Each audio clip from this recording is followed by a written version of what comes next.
And that, my lord, is why I think we should move now. No, we cannot move. We need to wait.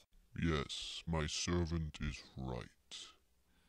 Though I do find your confidence assuring, we must wait until Breaking Dawn is reviewed.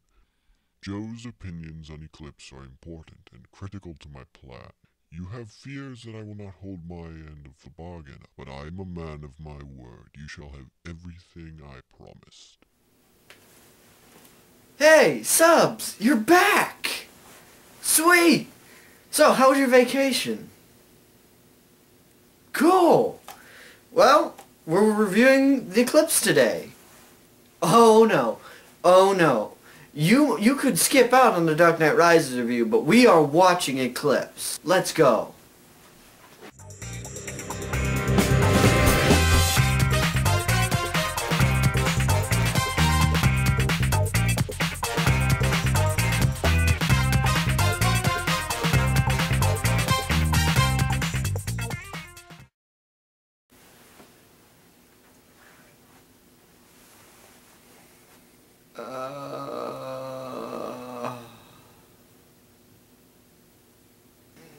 Eclipse.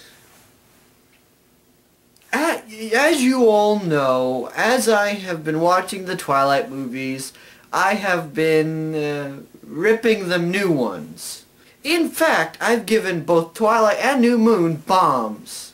I found both of those movies to be exceptionally annoying, to have very little, if any, good qualities about them, and so that they're a waste of film. Eclipse, on the other hand... Oh...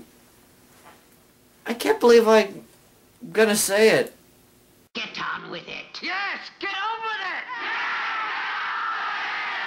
it! It's not that bad. No! God, please, no! No! No! No! Okay.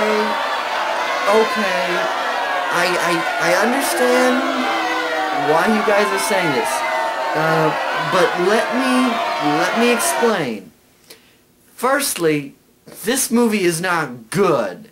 Not even by a long shot. In fact, you could take every single movie in my collection, and every single one of them would still be infinitely superior to Eclipse. But is Eclipse as bad as Twilight or New Moon? No, it's not. Let me tell you about Eclipse. As is par for the course for Twilight, the acting is terrible. Kristen Stewart and Robert Pattinson are as dull and monotone, and now Taylor Lautner actually joins in the fray for being completely unlikable. But some of the other characters are actually kind of interesting. Charlie, Bella's father, still remains incredibly interesting, incredibly engaging as a character, even though, as usual, say it with me, he's mistreated by everyone in the story. The werewolves actually inflect and have emotions when they talk. And they even made two of the Cullens interesting. Rosaline and Jasper. And that's what I find incredible, actually, because they made two of the most uninteresting or most annoying of the Cullens actually kind of interesting. I actually would much rather know their stories than Bella's. But so far, you guys haven't heard anything about why this movie is actually good. Another problem I had with Twilight New Moon is that the pacing was horrible. In fact, for most of the movie, you would be introduced to a character, lots of filler, and then in the last 30 or so minutes, they would introduce a conflict. Eclipse isn't like that. Yeah, it's got a lot of nothing scenes going on, but the plot is actually introduced at the beginning, and the conflict is drawn up and led up throughout the whole movie. Like a good film should.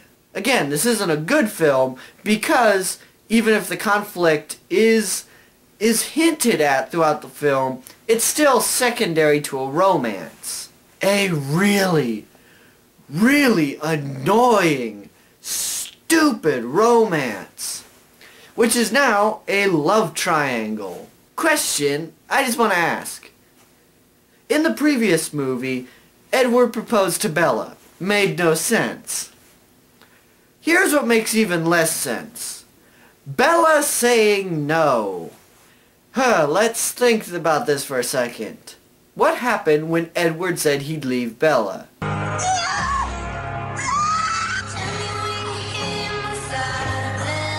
What happened when Bella thought Edward was going to die?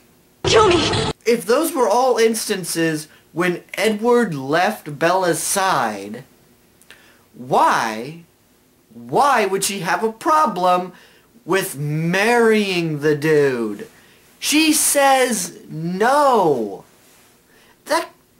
That completely boggles the mind, because you know, if you're willing to be turned into a corpse and a monster, wouldn't you be okay with getting married? Of course, that's confusing the whole point of the movie, because the movie isn't actually about romance. It's about Bella wanting to have sex with Edward. That's really all it's about. To think it's anything else, like, you know, real romance, come on.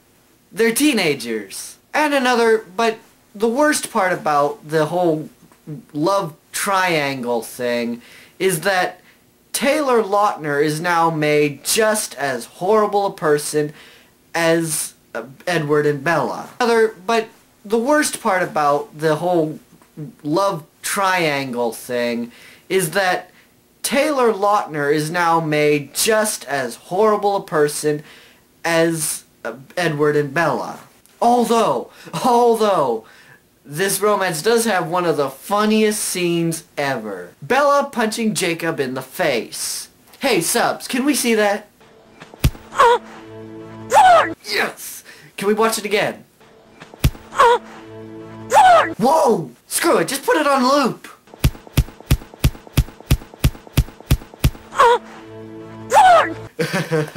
Bella in pain. What about the action scenes? The action is not bad. I mean, yeah, I understand that they're making them stone vampires just so that they can escape an R rating, because, you know, if it were real, like ripping off heads and lighting them on fire and there being blood and gore, it would be an R rating. It would be far more awesome, but it would still be an R rating, which is unacceptable for their demographic. Middle-aged women and prepubescent 2 teenage girls? But I'm still tearing this movie a new one. So you guys must be asking, why don't I think this movie is bad? With Twilight and New Moon, you knew what you were getting. It's boring and uninteresting, and I actually, in those movies, felt like I was about to fall asleep.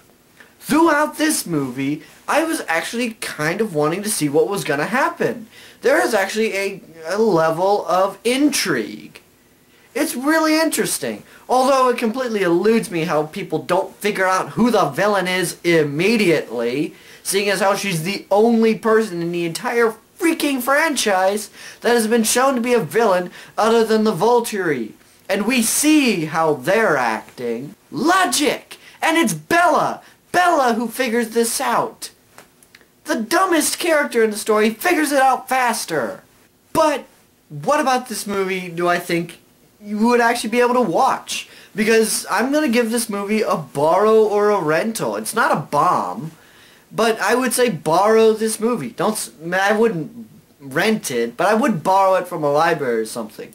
Borrow it, get a bunch of your friends together, and I think you guys should have a roast. There is so much to make fun of in this movie, and when there isn't something to make fun of, there's actually a genuinely interesting story behind it.